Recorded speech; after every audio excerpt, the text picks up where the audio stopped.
Gözəl insanlar, hər vaxtınız xeyir olsun. Mənim adım İlkindir. Telegram, TikTok və YouTube'dakı kupon kanallarının adminiyim. Deməli, Telegramın linki aşağıda. Buyura bilərsiniz. Gözümüzdə yeriniz var.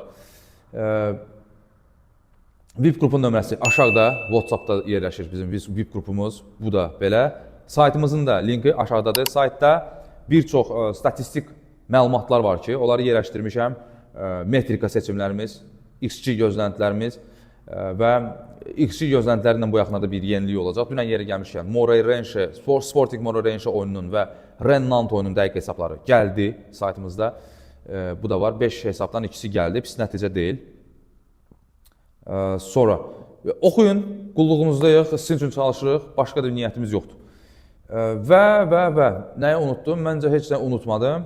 Sürətli şəkildə oyunlara keçirəm. Sizdən də bir bəyəni buraxsaz, mən məmnun olaram. Əziyyətimiz yerdə qalmaz.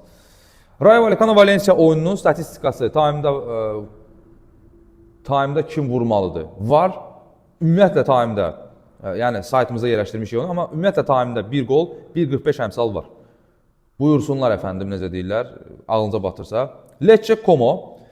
Deməli, Lecce'nin düşdüyü durumdan dolayı mən Lecce'nin bir topunu götürəcəm burada. 1.40-1.41 aralığında dəyişir. İndi düşübsə, qalxıbsa buna özünüz quruzu kəsərəm sizə. Bir baxarsınız, ağlınıza batmırsa dəyərləndirməyin. Amma Como mən belə başa düşdüm ki, Como'nun qazanacağı bir şey yoxdur, itirəcəyi bir şey yoxdur indiki vəziyyətdə.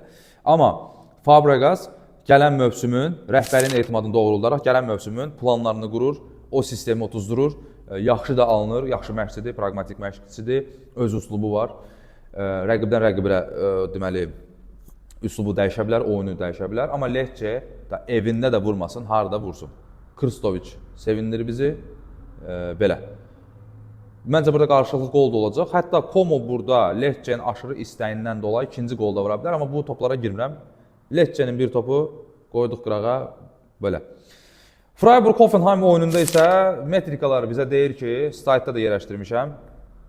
Nə deyir, özünüz baxa bilərsiniz. Amma mən sizə burada belə bir şey deyəcəm. Hoffenheim evində oynasaydı, Freiburg səfərdə olsaydı, mən qoşulmazdım o metrikaya. Deyərdim ki, bu biraz təhlükəli oyundur. Və Hoffenheim, amma Freiburg evindədir və Hoffenheimin axır vaxtlar oyun üslubu dəyişib. Çünki İlçner axır vaxtlar bir xal olsun bizim olsun prinsipi ilə oynayır. Hətta ən azı bir xal olsun bizim olsun prinsipi ilə oynayır. Məncə hər iki tərəfdən biz qol görəcəyik Freiburg'un ev oyunundan dolayı. Yox, ağlınıza batmırsa, atın bir kənara, dinlə etməyə lazım deyil. Yeri gəlmişkən Bundesliga-ya madəm keçmişik, bunu bir iki dəfə VIP qrupa da yazmışdım mən. Bundesliga-da bəzi turlar olur ki, oyuna baxırsan, əsasən bu 17-30 oyunlarına baxırsan, deyirsən bütün oyunlarda sanki time'da qol var. Biz bunu dəfələrlə görmüşük də, ən azı bir qol. 0-5 üst Bundesliga-da bütün oyunlara yazmaq olar. Bundesliga-dakı bütün oyunlara 17-30'da 1-5 üstü sistem olaraq oynamaq olar. Yəni məsələn Mainz bu gün oynayır deyə onların formasını geyindim. Sabah yəqin ki München Gladbach'ın formasını oynayacaq, olacaq burada. Mainz'ın oyununda deməli Wolfsburg'la oynayırdı, səhv etmirəmsə. Bura yazmamışam. Saytda var. Məsələn ona da baxa bilərsiniz. Paralel olaraq Heidenheim Bavariya ilə oynayır. Bu oyunu niyə götürdüm? Əslində götürmək istəmirdim. Heidenheim hava su kimi bu komandaya xal lazımdır. Amma bu önəmli deyil də. Hava su kimi xal lazım olan komandaların hamısını götürün, onu bir topunu oynayın. O da düz deyil də. Bavariyanın biraz Inter oyunundan sonra bir xorçuluğu. 6 xal averajının rahatlığı da biraz üstünə gəlirəm və s. və axır. Və ən əsası nəyə götürürəm burada? Mən bu Heidenheim'ın Bayer Leverkusen'dən oyununu izləmişəm. Deməli, keçən dəfə də səhv etmirəmsə bunu demişdim. Bayer Leverkusen ayağına top dəymədi. Amma bu Kantorun ən sevimli komandası götürdü, nə hikmətdirsə götürdü. 90'a yaxın bir dənə top vurdu və 0-1 apardı oyun. Və XG gözləntisinin Heidenheim'ın həmin oyunda açın sadəcə baxın. Çətin deyil. Flash skorda, sofa skorda lap test tapa bilirsiniz. Axtarın Heidenheim'ın baxın ki, hansı XG gözləntisindən oynayıb Bayer Leverkusenə qarşı və o neçə top deməkdir. Ən azı özü 3 top. O oyunu oynasa, onun 50%'in 60%'in oynasa bir topu var. Və o bir top 1.41 əmsaldır. Ağlınıza batırsın. İstəyirsiniz Heidenheim manyak kimi hücuma gedən Heidenheim qol buraxmaz sizcə. Bavariya ilə oynayır. O Okamburg'un Galatasaray keçən il Bavariya ilə oynadı. Çox kişi kimi futbol oynadı, amma cəsarətindən dolayı 2-3 dənə top yedi. Elə bir oyun ola bilər. Yəni ortalığa da ata bilərsiniz burada nəysə. Werder Bochum oyunu isə məndə 2 dənə oyun çıxır Bundesliga-dan, ikisi də 3-5 üst. Una momento. Olarmı? Mən deyirəm 2-5 üstü ataq ortalığa.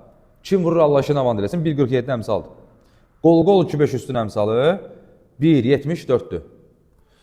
Belə yəni 3-1, 2-2 çıxan bir oyundur. İkisi də Bundesliqanın oyunudur. Bir dənə də əlavə başqa bir oyun var, o da 2-1-dir.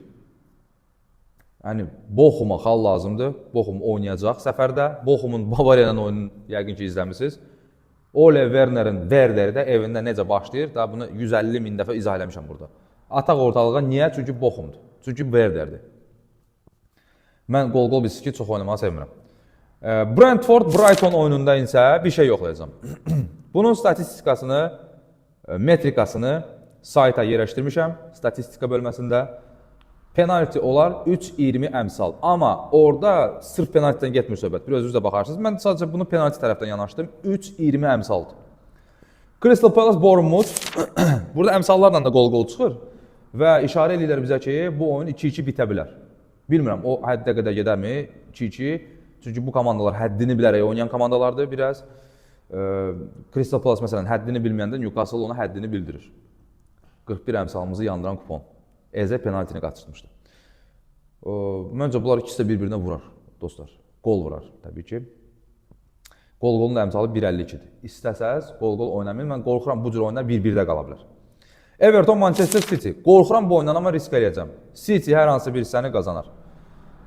Çünki birinci maraqlıdır. Goodison Parkda son 4 oyunu Evertonun. Axırıncı 4 oyununa baxın siz Goodison Parkda. Hamısı heç-heçə bitib. Məncə artıq heç-heçə seriyası qırılacaq. Və bu yeri gəlmişə bu da maraqlı məqamdır. Canlıdan izləyə bilərsiniz. Evertonun biraz rahatlığı var. İtirəsi, qazanası bir şey yoxdur. Amma City Çempionlar Liqasını garantiləməlidir.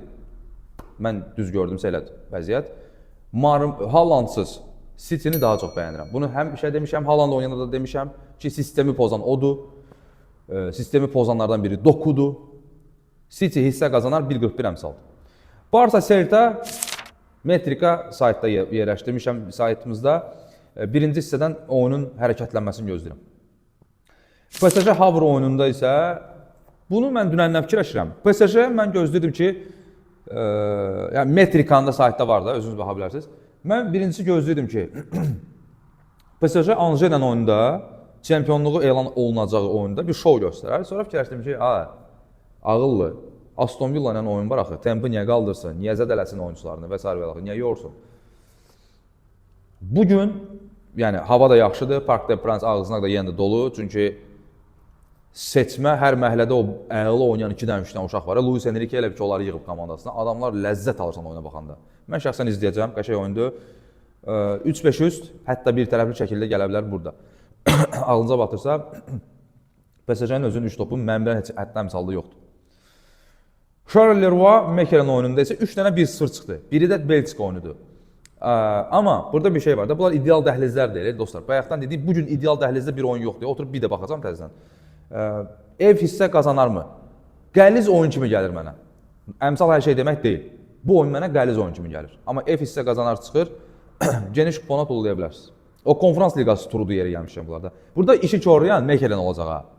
O qədər belə biədəb komandadır. Aston Villa Newcastle, Aston Villa'dan hər hansı bir hissə qazanmasını vergül Villa Parkın atmosferini nəzərə alaraq, siz bunu PSG ilə oyunda gördünüz və s. və ilaxır. PSG Aston Villa'nın 2 topu ilə bu oyunun üstə getməyini gözləyirəm. Atarım ortalığa, üst gələrsə Aston Villa 2 top vurmazsa, mən sizə təbrik eləyərəm, deyərəm, mənim analizim batdı. Baxın ha, qarşıma Newcastle alıram. O Newcastle ki, fikir verin, riyazi olaraq 2, 3, 4, 5 vura-vura gedir hamıya. 0-dan başladı, 1, 2, 3, 4, 5 o şəkili tapsam yerləşdirəcəm bura. Hamı da yazır ki, Aston Villa neçəsən vuracaqsan, 6-sını vuracaqsan. Olmaya bilər dostlar. Yəni, bir də bir şey var. Burada niyə görə Aston Villa hissə qazanara getdim biraz da. Axır vaxtlar 3-500 çox oynayırlar bunlar. Biraz ehtiyat elədim. Və Monaco Strasbourg oyunu ilə yekunlaşdırıram yavaş-yavaş. Bu qol-qol. Nəsə uzatmayacağım. Monaco'nun metrikası saytda var. Mən sizə onlardan danışmaq istəmirəm. Sayta girdiniz, zaten bütün oyunları izləyəcəksiniz. Orada pul istəyən yoxdur, sizdən bir şey istəyən yoxdur, vaxtınız alan yoxdur. İstədiyiniz vaxtda izləyə bilərsiniz bunu. Liam Rosenyor, Strasbourg'un məşqçisi. Görün necə bir komanda yığıb. Emega ilə, Nanasi ilə, İsveçli yarım müdafiəçi, hücuma meyilli yarım müdafiəçi. İnanılmaz bir komandadır və əks hücumda çox effektivdir. Məncə açıq oyun olacaq. Liam Rozenyor sadəcə biz necədir? Mən onun haqqında çox scout raportları oxuyuram. Deməli, Rozenyor məsələn Lyonla oyuna heç kimin gözləmədiyi bir sxemlə çıxdı. Monaco ilə oyuna görə necə çıxacaq?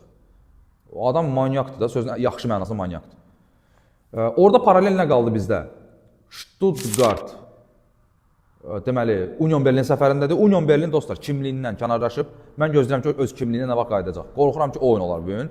Amma hal-hazırdakı Stuttgart, hal-hazırdakı Union Berlindən ki, Union Berlinin içinə Leipzig girib ən azı. Dostlar, mən yəni çox açıq oynayır Union Berlin. Mən Union Berlin amma Stuttgartı ən azı 2 dəfə cəzalandıracağını öz beynimdə oynayaraq görürəm. Ağlınıza batırsa, bir də çox yüksək əmsaldır. Yəni məncə udacaq Union Berlin. Amma görürsünüz bunu ekstra olaraq elə-belə deyirəm. Nə əmsal deyir, nə şey, heç kim heç nə demir bu barədə. Bir də Marseldən də qələbə 2-5 üst gözləyirəm. Time'dan oyunun açılacağını gözləyirəm. Time'da bir gol Marseldə var. İkinci oyun Time'da daha çox açıla bilər oyun. Belə dostlar, uğur olsun, öpürəm sizi. Allah'a emanet olun.